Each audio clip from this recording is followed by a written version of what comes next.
Olá!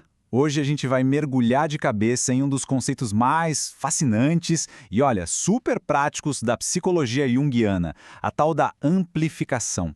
É uma ferramenta, assim, poderosa para a gente encontrar significados bem profundos em imagens que aparecem na nossa psique, principalmente nos sonhos. Então, vamos começar a entender como essa engrenagem funciona. Para a gente conseguir entender de verdade a amplificação, nada melhor do que começar com uma boa história. Essa é uma história pessoal da autora do texto que a gente está usando como base, a Heba Zafirius Zarif. E é uma história que começa de um jeito muito simples, com uma boneca babusca de madeira que ela tinha lá na infância.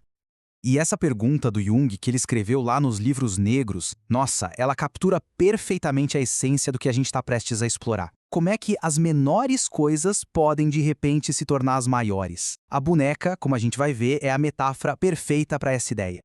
Pensa só na lindeza que é uma boneca babushka.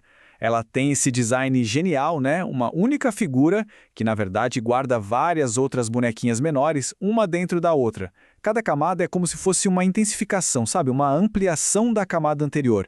É um jeito muito concreto de conectar a ideia do um com a ideia do múltiplo. E agora vem o ponto crucial da história. Um dia, a autora perdeu a menorzinha de todas as bonecas, aquela que ficava bem no centro. E até ela conseguir encontrar essa pecinha, o conjunto inteiro parecia que tinha perdido sentido. Era a menor de todas as partes, mas era ela que irradiava energia e propósito para todas as outras camadas. Era ela que dava significado ao todo. Ok, vamos deixar a boneca um pouquinho de lado por um instante e usar uma outra analogia para entender o que é a amplificação na prática. Pensa num sistema de som. Uma música, por mais bonita que seja, precisa de um amplificador para ganhar amplitude, para ter alcance, para gerar impacto emocional, né? A psicologia junguiana faz um processo parecido com as imagens da psique. Então, o que é exatamente a amplificação? No fundo, não é sobre dar uma interpretação literal, tipo isso significa aquilo. É sobre usar a linguagem metafórica para, literalmente, aumentar o volume de uma imagem de um sonho, por exemplo. Isso permite que a gente consiga captar a mensagem escondida, a vibração e a energia que tem ali. E agora, olha que interessante essa comparação.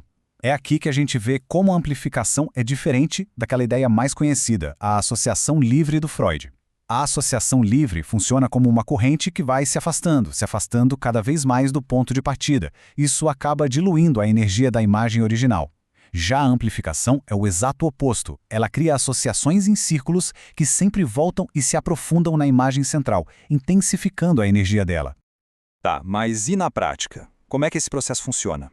A melhor maneira de visualizar isso é imaginar que a gente está tecendo uma teia de significados ao redor daquela imagem central.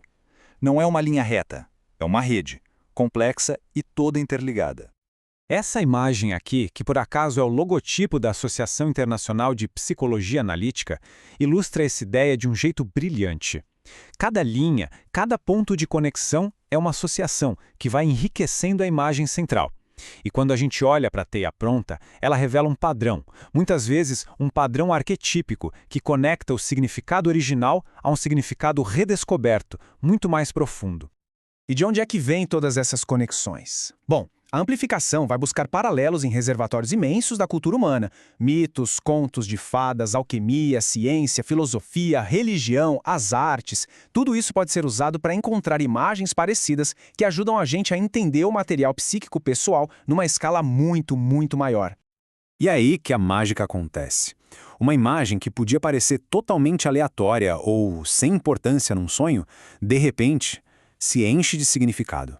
É como encontrar aquela bonequinha minúscula no centro da babusca e perceber que, nossa, ela era a chave para tudo. Certo, mas por que tudo isso importa? Qual é o propósito terapêutico da amplificação afinal? Vamos ver como essa ferramenta consegue mover a gente do que é estritamente pessoal para aquilo que é universalmente humano. Para começar, e isso aqui talvez seja o mais poderoso de tudo, ela ajuda a curar aquela sensação de isolamento. Quando uma experiência interna é conectada a padrões universais, a pessoa percebe que não está sozinha nas suas lutas. Aquilo que ela sente, outras pessoas também sentiram ao longo de toda a história. E mais, a amplificação revela que a história pessoal de cada um, com seus sonhos e símbolos, faz parte da grande teia da humanidade. O sofrimento ou a alegria de uma pessoa ecoa através das culturas e do tempo. Sabe, isso insere a experiência individual bem no meio do tecido coletivo. E, por último, A amplificação permite enxergar o simbólico que existe por trás do sintomático. Um sintoma, seja ele físico ou emocional, deixa de ser só um problema para ser eliminado.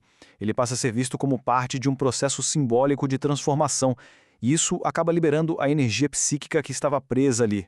Só que olha, como toda ferramenta que é muito poderosa, aqui tem um ponto de atenção, um cuidado que a gente precisa ter. A amplificação tem um risco. Existe um ponto em que o excesso de análise pode, na verdade, diminuir o significado em vez de aumentá-lo. O Jung, claro, tinha um nome para isso, um nome meio complicado, enantiodromia. Mas a ideia por trás é bem simples, na verdade. É o princípio de que qualquer coisa, quando é levada ao seu extremo, tende a virar o seu oposto. No caso da amplificação, o excesso de análise pode acabar invertendo completamente o propósito dela. O risco aqui, o grande perigo, é que o processo todo vire só um exercício intelectual, sabe? Frio. Em vez de ser uma busca por uma resposta emocional, transformadora, vira uma caça por referências. E isso transforma um mistério vivo em algo banal. Um símbolo que é rico e tem 1000 facetas é reduzido ao mero sinal, que aponta para uma coisa só, perdendo toda a sua profundidade. E isso tudo nos traz de volta aquela pergunta do Jung lá do começo. A amplificação é, no fim das contas, um convite para olhar para as menores coisas na própria psique. Um pedacinho de sonho, uma imagem que vive voltando, e refletir. O que aconteceria se esses pequenos detalhes recebessem a atenção que eles merecem? Qual pequena imagem na vida de alguém está só ali, esperando a oportunidade de revelar a sua grandeza?